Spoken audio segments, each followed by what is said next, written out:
Part 2 of Believe in Yourself.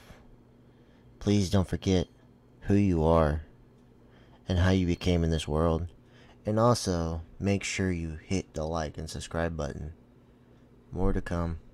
This series is now just beginning, and today will be the day it will start an everyday ending of motions for people.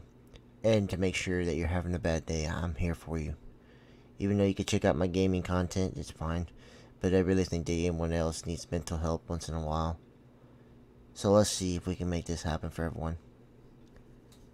This is Stop Wasting Your Time.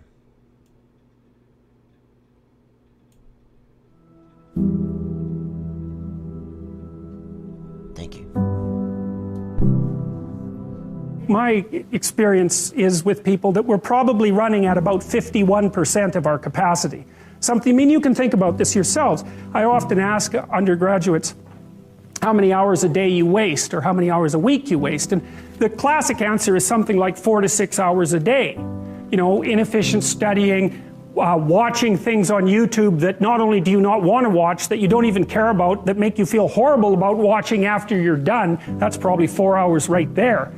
You know, you think, well, that's 25 hours a week, it's 100 hours a month, that's 2.5 full work weeks, it's half a year of work weeks per year. And if your time is worth $20 an hour, which is a radical underestimate, it's probably more like 50 if you think about it in terms of deferred wages. If you're wasting 20 hours a week, you're wasting $50,000 a year. And you are doing that right now. And it's because you're young, wasting $50,000 a year is a way bigger catastrophe than it would be for me to waste it, because I'm not going to last nearly as long. And so if your life isn't everything it could be, you could ask yourself, well, what would happen if you just stopped wasting the opportunities that are in front of you? You'd be who knows how much more efficient, 10 times more efficient, 20 times more efficient. That's the Pareto distribution. You have no idea how efficient people get. It's off the charts. Best thing you can do is teach people to write, because there's no difference between that and thinking. And one of the things that just blows me away about universities is that no one ever tells students why they should write something. It's like, well, you have to do this assignment. Well, why are you writing? Well, you need the grade. It's like, no. You need to learn to think, because thinking makes you act effectively in the world. Thinking makes you win the battles you undertake, and those could be battles for good things. If you can think and speak and write, you are absolutely deadly. Nothing can get in your way. So that's why you learn to write. It's like, and I can't believe that people aren't just told that. It's like, it's the most powerful weapon you can possibly provide someone with. And I mean, I know lots of people who've been staggeringly successful and watched them throughout my life. I mean, those people, you don't want to have an argument with them. They'll just slash you into pieces. And not in a malevolent way. It's like, if you're going to make your point and they're going to make their point, you better have your points organized, because otherwise you are going to look like and be an absolute idiot. You are not going to get anywhere. And if you can formulate your arguments coherently, and make a presentation, if you can speak to people, if you can lay out a proposal, God, people give you money, they give you opportunities, you have influence. Make it a schedule and stick to it. Okay, so what's the rule with the schedule? It's not a bloody prison. That's the first thing that people do wrong. They say, well, I don't like to follow a schedule. It's like, well, what kind of schedule are you setting up? Well, I have to do this, then I have to do this, then I have to do this, you know, and then I just go play video games, because who wants to do all these things that I have to do? It's like, wrong. Set the schedule up so that you have the day you want. That's the trick. It's like, okay, I've got tomorrow. If I was going to set it up so it was the best possible day I could have, practically speaking, what would it look like? Well, then you schedule that, and obviously there's a bit of responsibility that's going to go along with that, because if you have any sense, one of the things that you're going to insist upon is that at the end of the day, you're not in worse shape than you were than at the beginning of the day, right? Because that's a stupid day. If you have a bunch of those in a row, you just dig, you dig yourself a hole and then you bury yourself in it. It's like, sorry, that's just not a good strategy. It's a bad strategy. So maybe 20% of your day has to be responsibility and obligation, or maybe it's more than that depending on how far behind you are. But even that, you can ask yourself, okay, well, I've got these responsibilities, I have to schedule the things in. What's the right ratio of responsibility to reward? And you can ask yourself that just like you'd negotiate with someone who is working for you. It's like, okay, you got to work tomorrow. Okay, so I want you to work tomorrow. And you might say, okay, well, what are you going to do for me that makes it likely that I'll work for you? Well, you could ask yourself that, you know. So maybe you do an hour of responsibility and then you play a video game for 15 minutes. I don't know, whatever turns your crank, man. But, you know, you have to negotiate with yourself and not tyrannize yourself. Like you're negotiating with someone that you care for, that you would like to be productive and have a good life. And that's how you make the schedule. It's like, and then you look at the day and you think, well, if I had that day, that'd be good. Great.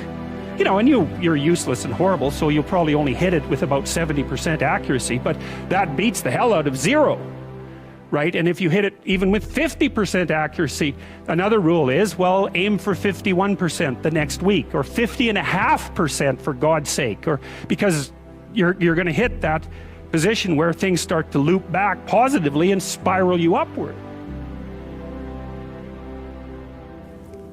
Well, and if we all got our act together collectively and stop making things worse, because that's another thing people do all the time, not only do they not do what they should to make things better, they actively attempt to make things worse because they're spiteful or resentful or arrogant or deceitful or homicidal or genocidal, or all of those things all bundled together in an absolutely pathological package.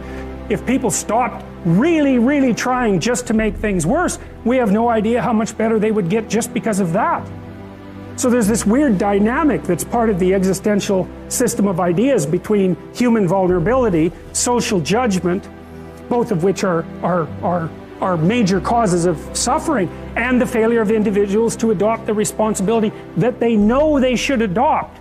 It isn't merely that your fate depends on whether or not you get your act together and to what degree you decide that you're going to live out your own genuine being. It isn't only your fate, it's the fate of everyone that you're networked with.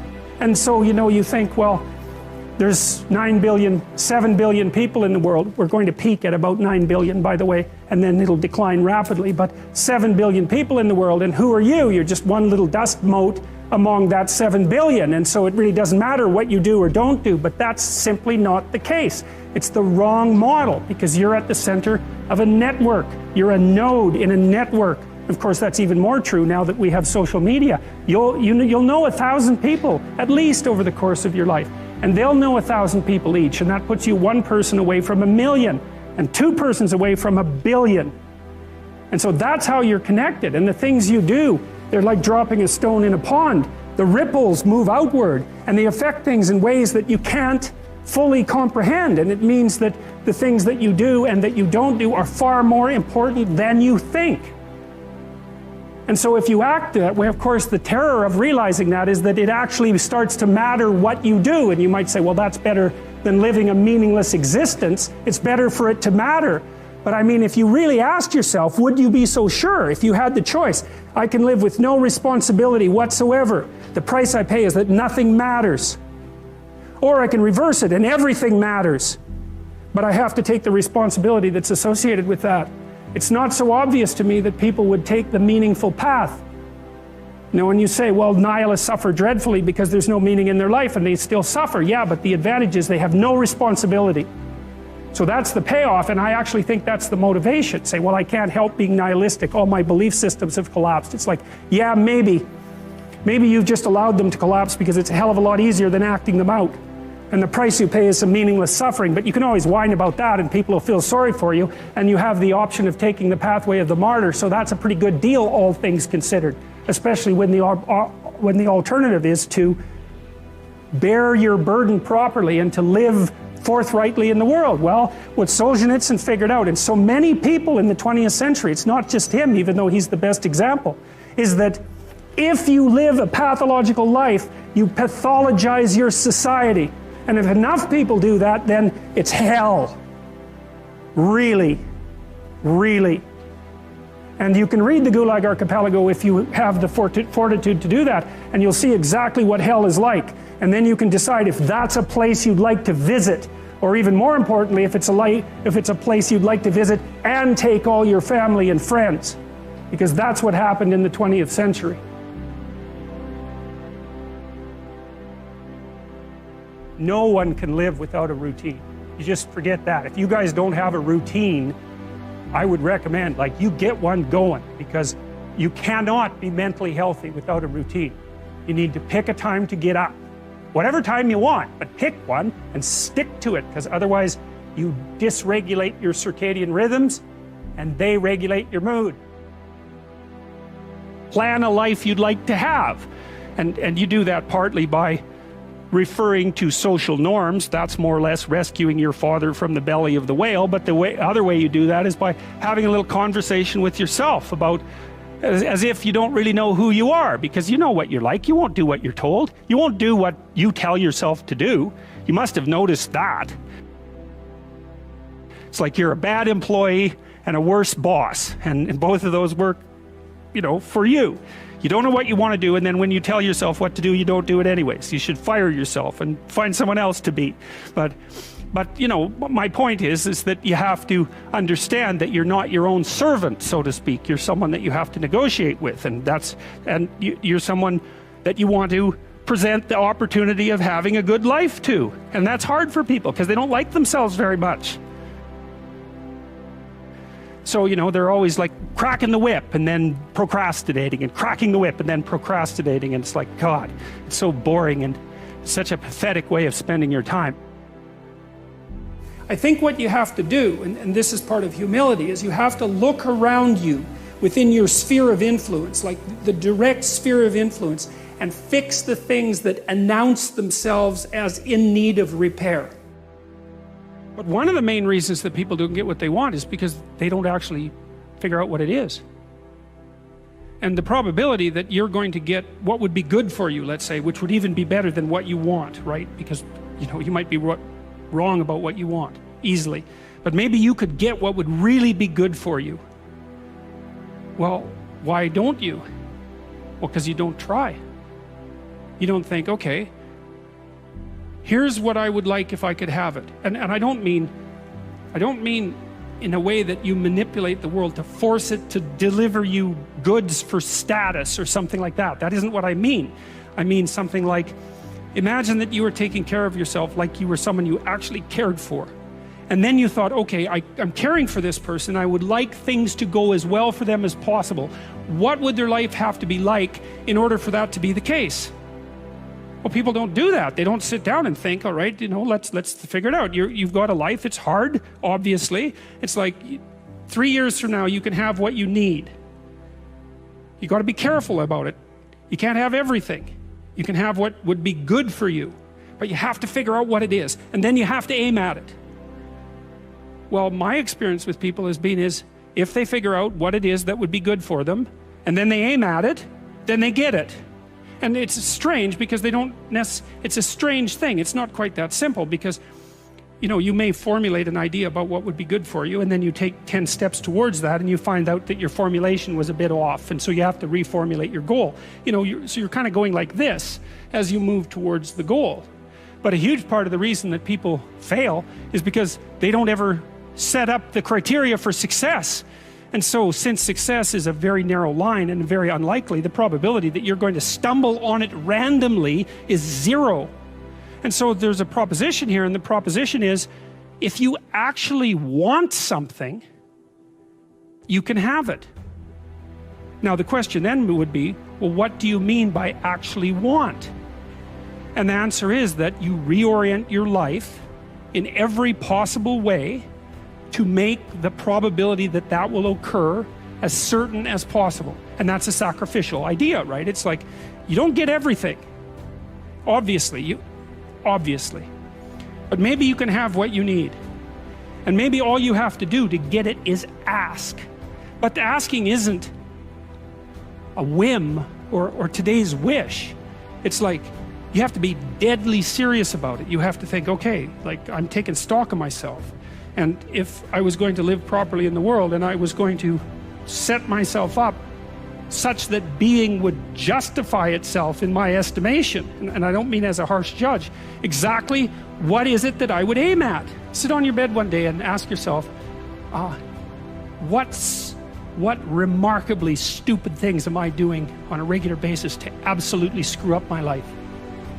And if you actually ask that question, but you have to want to know the answer, right? Because that's actually what asking the question means. It doesn't mean just mouthing the words. It means you have to decide that you want to know. You'll figure that's out so fast it'll make your hair curl.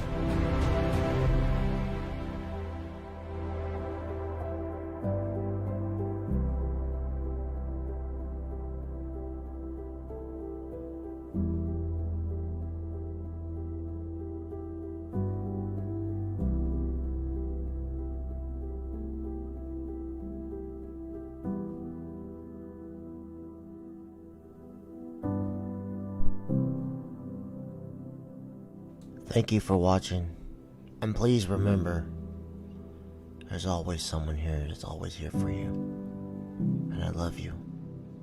Thank you. Copyright is out.